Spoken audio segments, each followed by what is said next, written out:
A lot of new grad Psych NPs actually keep their RN job after they graduate. Hey, what's up guys, it's me, the Psych NP David C. A lot of people assume that it just means you're like not confident or not ready, but that's not actually the reason why. It's usually a smart and intentional move. So in this video, I'm going to go over the reasons why a lot of new grad Psych NPs keep their RN job and why it's usually a good idea. Let's talk about it.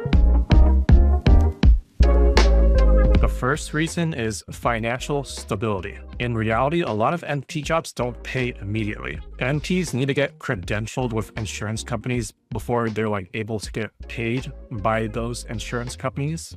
And the credentialing process can take months. Some insurance companies even take up to 6 months to get you credentialed, which means you're not going to be able to see any of their patients for at least 6 months. So even though you may have started a new NP job already, you can't see a lot of patients for at least a couple months. And this is especially true for 1099 jobs, which means you're an independent contractor and you don't get paid hourly. Instead, you get paid per patient that you see. And the problem with that is in the first couple of months, you're not going to have many patients because you're not credentialed with many insurances. And you're only going to see maybe 1, 2, 3, 4, 5 patients per week. And as you can imagine, seeing 5 patients per week or even 10 isn't going to make you much money at all. And then also a majority of those 1099 jobs don't offer any benefits, which means you don't get PTO, you don't get health insurance, you don't get any of those things. So a lot of new grad Psych NPs actually keep their full-time RN job for the benefits and the pay while they start working as an independent contractor NP on the side as their first NP job.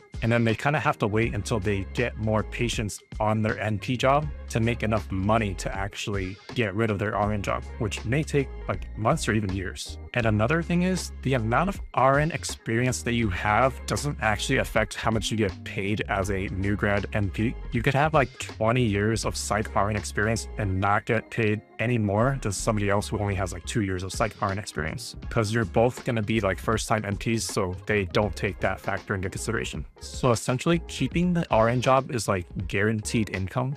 It allows them to keep their health insurance and all the other benefits. And there's just a lot of reduced financial pressure while they're learning to take on a new role. And then moving on to the next reason, fear of the unknown. So this is basically the anxiety of starting a new job and taking on a new role. I don't like dealing with absolutes, but I think literally every single new grad Psych NP is going to be unsure of themselves and is going to be anxious of starting their first job as a Psych NP. So they're going to be wondering am I even going to like being a Psych NP? What if I don't like it? What if I just want to go back to my Psych RN job? So with all this fear and anxiety before starting their first Psych NP job, they actually keep their Psych RN job as a safety net they can always fall back on. Because it's well, if I don't like my Psych NP job, I can just keep being a Psych RN. If they let go of their Psych RN job and they don't like being a Psych NP, it's probably difficult to get back into their Psych RN job. It works better if they just keep it on the side while starting something new. This kind of gets rid of the all or nothing pressure.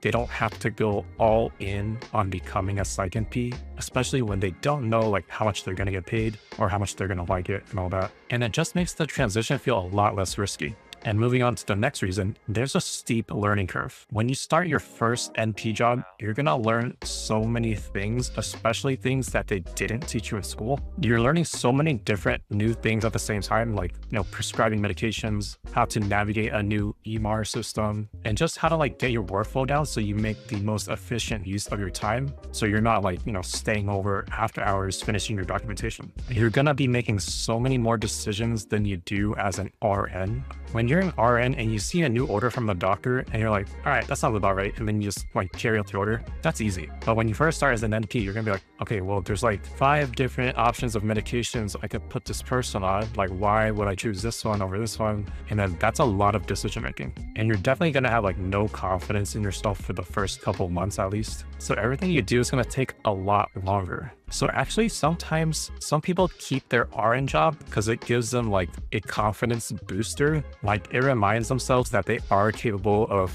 doing things. It reminds them that they can become competent after some experience. And it's just a familiar role to be in while adjusting to the new role that they're uncomfortable in. And then moving on to the next reason, many first NP jobs aren't ideal. It's very unlikely that your first Psych NP job that you get is gonna be paying like a lot more and you'll be good for life. It's definitely gonna be like getting your first RN job. Like there's gonna be a lot more competition and you're gonna be compensated a lot lower than experienced NPs.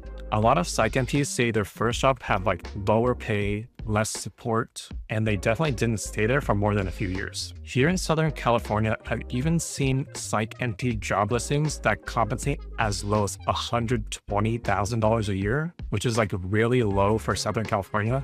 There's a lot of RN jobs that pay more than $120,000 per year, so essentially you're gonna be taking a pay cut. And then even if you're not taking a pay cut, it's only gonna be like a slight bump in salary. And new grad Psych NPs are unsure if that slight bump in salary is worth all the extra responsibilities and liability risks, which are actually really valid concerns.